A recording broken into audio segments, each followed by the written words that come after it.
guys, welcome to the latest episode of the SaaS Sessions podcast. Today we have Sowmya Moni on the show with us. Sowmya is currently the Director of Marketing at Incture Technologies. They are the largest providers of digital applications and technology solutions on various SAP platforms. So, hey Sowmya, such a pleasure to have you on the show.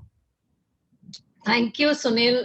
It's my pleasure. And I heard you say that this is your first series for 2021. So looking forward to this. Thank you so much for inviting me.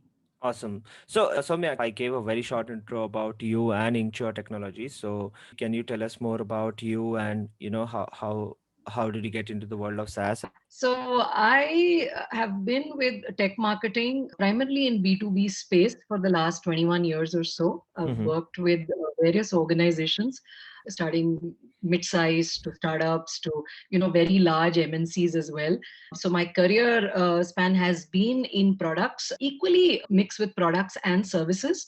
Until the very last organization that I worked with prior to Incture is Mm-hmm. Unisys, where I handled the services marketing group, and also since Unisys built its own security products, I was involved in a security product as well.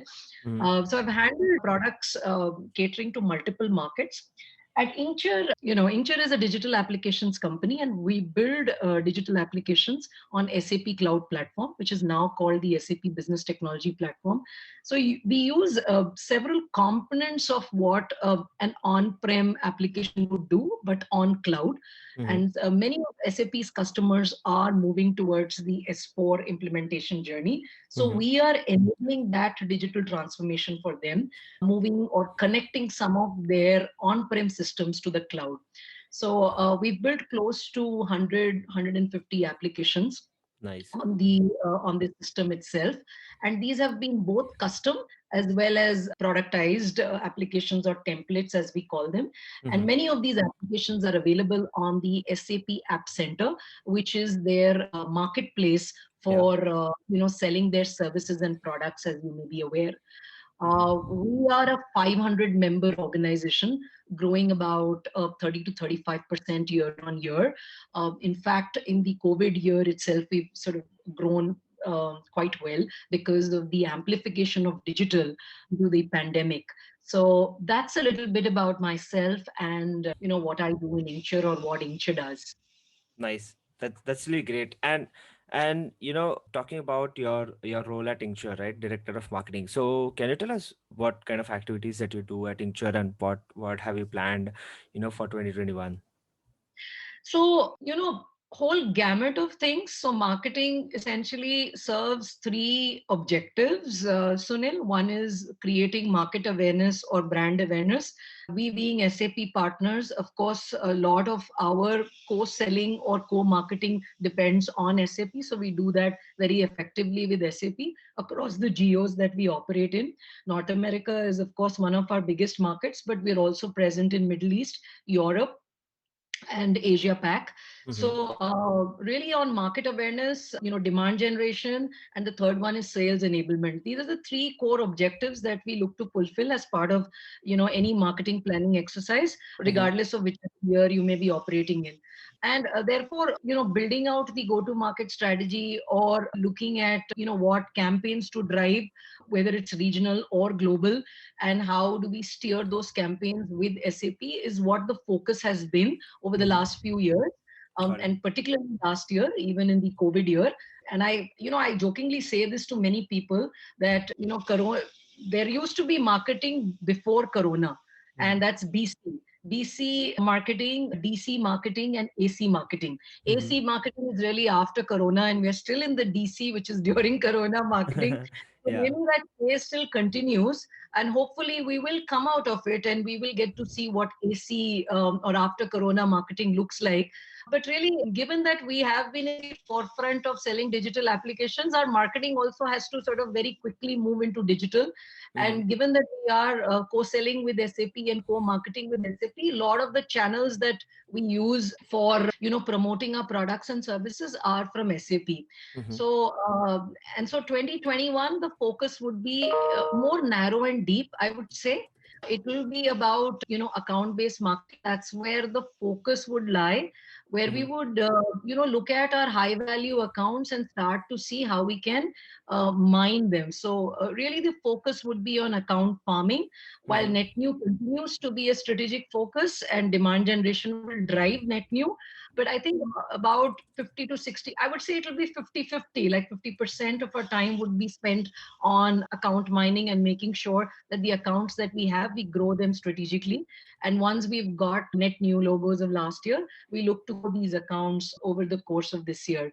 So that would be the Mm-hmm. focus of 2021. So zero in on would be on account based marketing with focus on high value and strategic accounts. That's really great, and I think a lot of companies are trying to use more of segmentation and more of personalization as they go into 2021, as they were not using before, right? I've spoken to a lot of marketers, and they they don't really, even in B2B, right, where personalization and segmentation is really important, right? Because even if it's a B2B sale, it you have to, all your marketing content and all your marketing copy has to talk like, as if you're talking to that one particular person in that one particular company that you're targeting, right? So Correct. and in in the COVID era, like all the sectors and all different companies were affected differently, right? Like some companies are ready to buy solutions, some companies have faced losses, and even they are in need of those solutions, but they just cannot afford, right? So and delving into 2021, things are going to be different for both of these companies, not only two, but there might be some different types of companies as well who have faced different kind of effects of 2020 on them. So in this case, right, like how, again, as you said, right, we are in the DC phase, like during corona phase of marketing. So in this case, like how are you segmenting your ICP, right? Like what kind of segments that you have created and what kind of segments that you have emerged because of COVID? Yeah. Excellent question and observation as well, Sunil, and you have summarized this well. So for Mm-hmm. us, let's first understand what ideal customer profile means, right? Now Mm-hmm. that we are Yeah. redefining to what marketing is doing in, driven by certain triggers and events Mm-hmm. globally. So ideal customer profile is really about defining the firmographic, which includes certain environmental and behavioral aspects or Mm-hmm. attributes of accounts which are likely to become companies' most valuable customers, right? So Mm-hmm. over the last year, what we've discovered is based on looking at some of the data that we had internally as to where we've sold, how we've opened accounts, we've Mm-hmm. realized that there are we started to segment our entire customer base. Of course, we had segmentation to a large degree, but we Mm-hmm. started to zero in on those most valuable customers, or we call them as high potential customers, Right. where Right. we look to grow, them. So unlike the term target customer, which used to probably describe a particular person or a company there, we are now looking at the most valuable customers and prospects who Mm-hmm. have the propensity to buy, Got it. and even in a phase which is during corona. So now the triggers or the business imperatives may be different company wise company. Like Mm-hmm. some may be looking at what you mentioned, cutting their losses, or Right. some looking at reducing their operational costs or Mm-hmm. reducing their total cost of ownership. Mm-hmm. So for us, the ideal customer profile is really the most valuable customers who are most likely to buy or who have a high propensity to buy. Right. Now, Right. this should not be confused with total addressable market, because you're going narrow and deep, right? You Right. are now defining your set of customers or your universe whom you're going to potentially target for a lot of your marketing activities. So from us, the segmentation really, our universe becomes really smaller. So it's no longer spray and pray, it is Mm-hmm. really narrow and deep. So we're moving from broad and wide to narrow and deep. So now we are looking at how do we scale some of our marketing activities Mm-hmm. to suit these accounts. So we need to understand the highest value accounts, which is Mm-hmm. what we have done over the course of last year.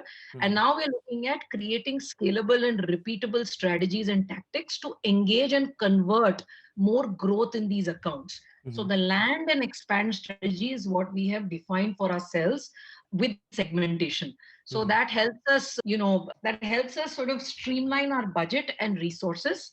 Mm-hmm. both from sales and marketing standpoint. Right. So ICP creation is really based on, understanding the high potential accounts. And Makes we have sense. put a scorecard for that as well, as to how do we identify a high potential account and certain KRAs and parameters that we've defined, and making sure that we, double down on those.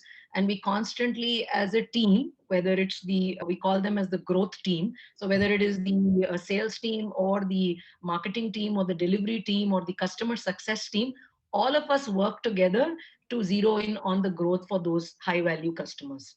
Nice, nice. And for these particular customers, right? Like for these ICP, you said you're kind of going along with the land and expand strategy, which is like great. So in your case, what are some of the activities that has really helped you to activate or to enable this land and expand strategy at Incture, right? Is it ABM, or is it physical events, or is it any other activities?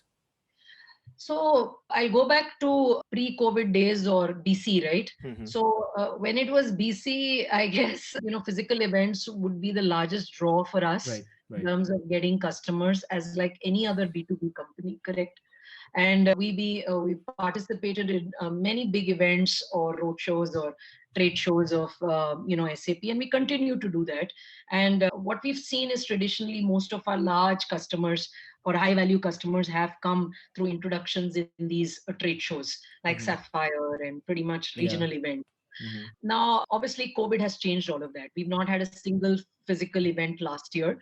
We were planning to attend many, and as you know, all of the physical events moved to virtual, and pretty much starting March, right, last year. Mm-hmm. Yeah. So no physical events have happened. Having said that, that's not stopped our momentum from a marketing standpoint, or our demand generation strategy has not stopped. We continue to, as organizations like SAP continue to sort of recalibrate their, marketing strategies, we very quickly started to dovetail into them. We were one of the early partners in the game who started to sort of put together. We in fact redefined our offering and value proposition itself. And we Mm-hmm. started to sort of see that there is consumption for something which is tangible, which basically is quick digital adoption. So Right. our message quickly changed to accelerate digital adoption.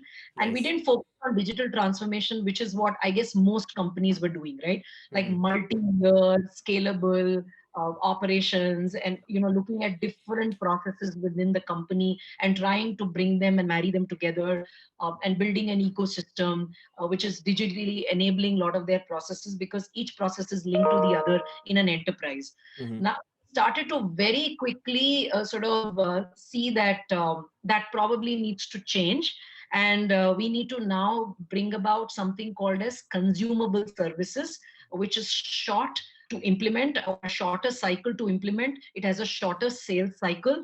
And very quickly we started to roll out these offerings with SAP, and Mm-hmm. it came under the umbrella of package solutions, something like what you call in marketing as snackable content, right? We Uh-huh. came up with snackable offerings, so that they are easy to digest and consume, and they don't cause a huge dent or don't break the bank for the company, because we know that our customers are going through quite a bit of churn, and there is a lot of pressure on cost. At the same time, employee engagement is crucial, because manufacturing, many of the large customers are manufacturing bases whose factories have shut down, and suddenly they have to be on digital. So we came out with something called as COVID offerings, and we didn't call them as COVID offerings, but SAP did, and we started to sort of support Right. SAP with our offerings on that. So Nice. I think that's where we started to to sort of summarize that, it's really about fine tuning or refining the offerings to suit a customer event, which obviously was pandemic, Mm-hmm. and also the scenarios and challenges our customers were facing, or SAP's customers were facing, and very quickly recalibrate marketing strategies, moving from physical to virtual. We Right. did about 22 webinars with SAP across the globe, Nice. where we partnered with SAP on, introducing some of these offerings. In fact, the series was called, Accelerating Digital Adoption, Increasing Employee Engagement or Maintaining Employee Productivity, and, reducing the cost of operations during this crisis that many of our customers were facing. So we were one of the early partners who sort of started to message that, and now we're seeing some successes from. It's been a journey of 2 quarters, and now we are seeing early signs of success where some of this is resonating with the customers, and we are opening logos with some of these packaged offerings now. Nice. I think accelerating digital adoption and increasing employee productivity. I think these phrases and these keywords are kind of gold to me because we at Whatfix also work on these particular things, right? Yeah. So it's really great to know that like this is kind of working for you as well. So like after segmentation, right? Like once you know that these are the companies that are probably gonna buy the product, and these are the companies that you want to focus on to market and to nurture and maybe to upsell and to land and expand basically. Then how exactly do you personalize your marketing for each of these segment, right? Because land and expand strategy is there, yes, but at the same time you also have to acquire new accounts, and you have to get those new inbound requests coming in, right? And even in those inbound requests, there you might have segmentation for different industries, right? So then how do you really personalize your marketing to each of these different segments or micro segments? And you can mention any tools or any platforms that you really love that you use for personalization. Yeah. So this is a journey for us. ABM is something which we are working on, and COVID has just amplified the need for it. So while for inbound leads, I think I referenced two platforms. One is, of course, our applications themselves are listed on the App Center, which is SAP's Mm-hmm. marketplace for services and solutions of partners like Incture. Mm-hmm. So that's where we get most of our inbound inquiries, and we also get our inbound inquiries from our website channel. So these are the two digital channels that we are currently sort of looking at. We are honing the messaging, and as SAP is also changing some of the attributes of the platform to make it more business friendly and customer friendly. We're working on that.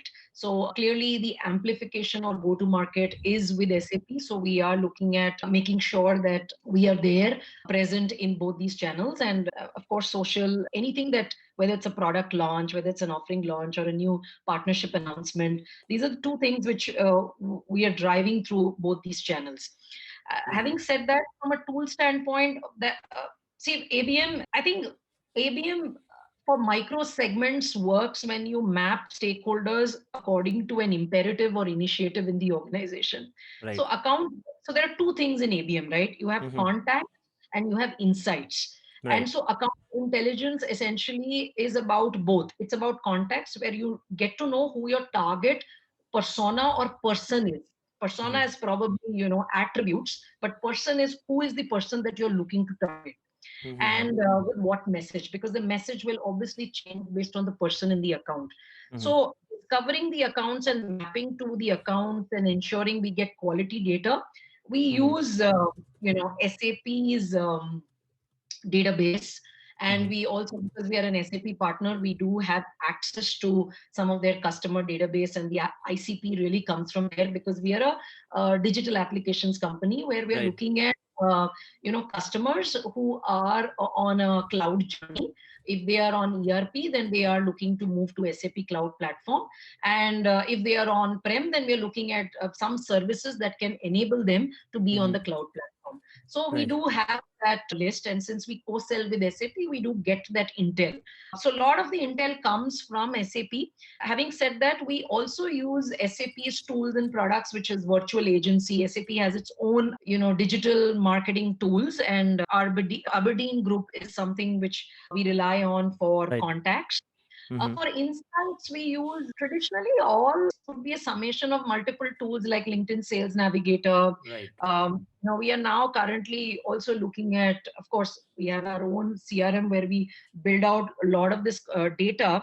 But from an Intel standpoint or account-based mining standpoint, we use LinkedIn Sales Navigator, and we are looking at multiple other insight tools which give us more triggers. What would be the right play or sales play to the right person. And that's something which we are exploring, some tools like XIQ and Lead Bridge and Right. Inside View and Dun and Bradstreet. So we're exploring some of these tools, but I think hopefully in 2021 we'll probably zero in on a couple of them and build out, because it's just not data, right? You have to build that insights and create that message Mm-hmm. which is relevant to that particular contact or that person that you're looking to target. So we're Mm-hmm. building that out as we speak, and hopefully in 2021 or end of 2021 I'll be in a better position to answer Nice. how it's working for us. That's really great to know. So, do you have any campaigns or any activities that you have planned that you really believe in and are really excited about, executing those in this year? Yeah, so unlike yearly planning, I have decided to do quarterly planning. So Okay. so Yeah. so that's the one fundamental change that I'm making this year. Uh-huh. I'm sort of looking at, of course, our financial year starts in April. So right now we are in the process of planning for next year. Hmm. And in that planning, I'm sort of looking at breaking down some of the campaigns that worked very well last year to continue with those. And I mentioned about those packaged offerings, right? That we were able to open accounts with. Our focus would be also to partner on some of the industry-led campaigns, and we've seen that to work or will begin to work this year. Hmm. Oh, we are, as a company, Incture is focused on four primary industries. One is, oil and gas, which Hmm. is under the ambit of, energy and natural resources. Hmm. We have life sciences and pharma. We have manufacturing, and then we have consumer goods and retail. So, and North America is our largest market. Right. So there will be a cross section of campaigns that we will run, which will be industry led. I'm quite excited about one campaign, which is oil and gas, Hmm. specifically catering to upstream companies.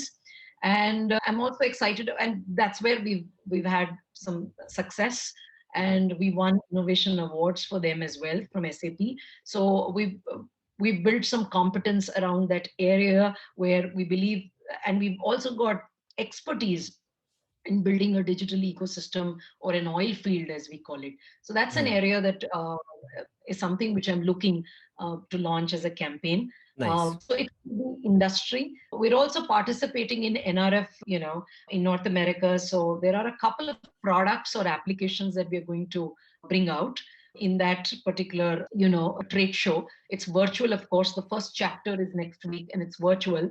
And then the second one is, or the second half of that is in June, hopefully, by which time I think there'll be some physical event or semblance of some physical event where we get to see customers. But we're looking at launching a couple of products or applications that we are building there.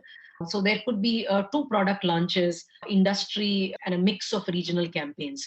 Mhm. Again, quarter on quarter, Sunil. So that's where Nice. the focus would be, to make sure that we again, our strategy will be narrow and deep to see, Right. because success breeds success, right? And given that marketing itself has gone through quite a bit of shift in terms of thinking and execution, what used to work in 2018 and before may on 2019 and before may not work going forward, right? So we need to really constantly recalibrate and see what works and what doesn't, and depending on that, fine tune the strategy, so to speak. So it's Nice. going to be a quarterly plan and execution, and hopefully we'll learn from that as well. Totally. That's really important, right? Even if it succeeds or fails, learning and trying to improving and always keep experimenting and doing new things is something which should keep on happening. And I'm really sure it'll work because this is an exciting campaign. So Great. So I think we have reached the course for this episode, and I have the lightning round for you. So I have like three questions in the lightning round, and you have to answer like whatever comes on top of your mind first. Are you ready? Yes, Sunil, Awesome. I'm ready. Great. So first one, like, what's the one book or podcast or newsletter or any website for learning that you would want to recommend to the listeners? So Forbes sends out CMO Council newsletter. I would highly recommend. It's a weekly news bite. I would highly recommend that. And it's available for anybody can subscribe to that. You can just go to Forbes Communication Council on LinkedIn, and you can subscribe to that group. You will get posts. That's they send out a CMO news bite every week.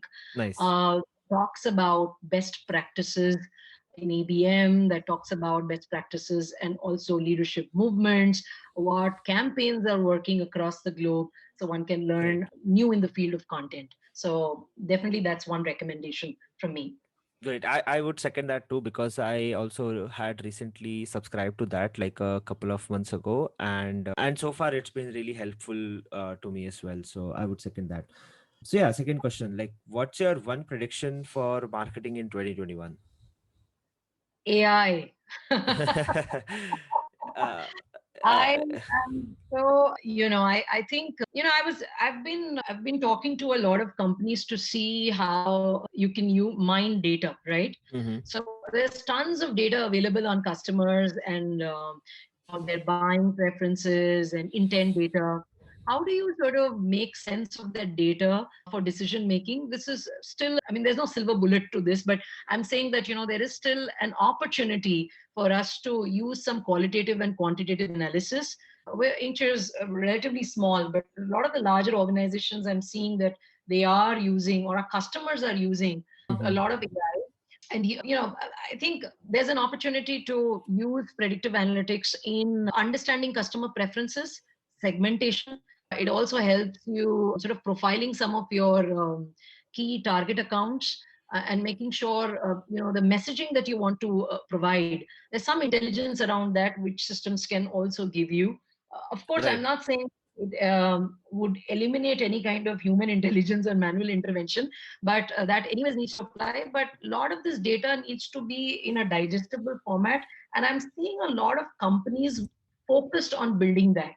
So that's one trend that I'm looking forward to it. We've heard about lead scoring, marketing qualified leads, sales accepted leads for a very long time. I'm really excited about something called as account scoring and account qualification, because Right. the future is going to be tapping into high value accounts. So Totally. and that's where I think AI and some amount of predictive analytics is going to help us there. So I'm excited about that. Awesome. And my last question in the lightning round, what's the number one thing that has helped you shorten your learning curve in 2020? I speak to two marketing companies or companies who are focused on marketing on a weekly basis. Mm-hmm. And that's shortening my learning curve tremendously because I'm getting to see innovation Right. in marketing. Mm-hmm. Usually these don't go together, right? You associate innovation with technology. Right. But I'm seeing marketing innovation and Nice. seeing marketing data innovation. And I think that's something which I'm talking to companies about. And I'm seeing so much happening in our country that a lot of founders have come out with different ways of extracting data and intel and making sure whether it's in the content aspect, whether it's the demand aspect or the supply aspect. I think Mm-hmm. all around marketing data and innovation. So I'm talking to, on an average, I'm talking to one or two companies a week, and I'm so That's excited nice. to see the innovation that is coming out and what the aspirations and visions of these companies are, primarily driven by their own personal challenges and experiences of doing marketing, especially in the B2B space. Awesome. So I'm seeing that happen, and talking to them is shortening my learning curve so that I can do some marketing experiments with them and making sure that they are successful, and making sure that marketing in Incture is also successful. So it's a win-win proposition. So that's really. shortening my curve. That's really great. And you know what could be gold in this, Soumya? Like if you are taking notes and if you make those public, that would be really useful to many people out there. So just maybe just a thought, but it could be really helpful. um, Absolutely. And I plan to do that. It's going to come out pretty soon by the oh, end of nice. March. Hmm. I must have met at least 25 to 30 companies in the last 3 months. Hmm. So excited to share what I have found. Some of them have, of course, are in the implementation phase. So I'm yet to see some successes out of that. But it's a learning for me as well. So hopefully by end of March, you will definitely see a post from me on what my recommendations would be, at least from my learning experience on all of these conversations and experiments. Awesome, awesome. Thanks a lot, Soumya, for your time. And I'm gonna I'll make sure to include your LinkedIn URL in the description for this episode, so that people can connect with you on LinkedIn, and sometime in March they would be looking at your profile to for the post and for the learnings that you're gonna be sharing. So thanks a Absolutely. lot for taking time this lovely Monday afternoon to come on the show and speak with us and sharing all these great insights with the audience. Thank you, Sunil, for inviting me to this podcast and Awesome. go marketing. Yeah, go on. Go marketing. Yeah.